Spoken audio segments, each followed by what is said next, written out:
Alright, so we thought that this one had the ticking power supply, but turns out to be the disk drive, so let's give it a go.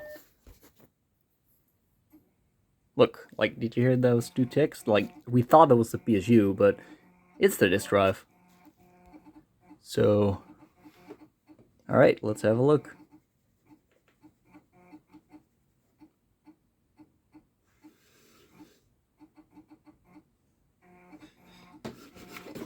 Mouse is a bit, needs to be cleaned. Alright, 1 megabyte of memory. Nice bright display. You can also dim it, but it's nice and bright. So, sort of, like it does sort of do shit when you dim it. Alright, the moment of truth.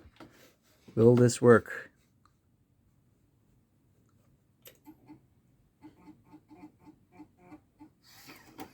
No way the fucking eject mechanism works!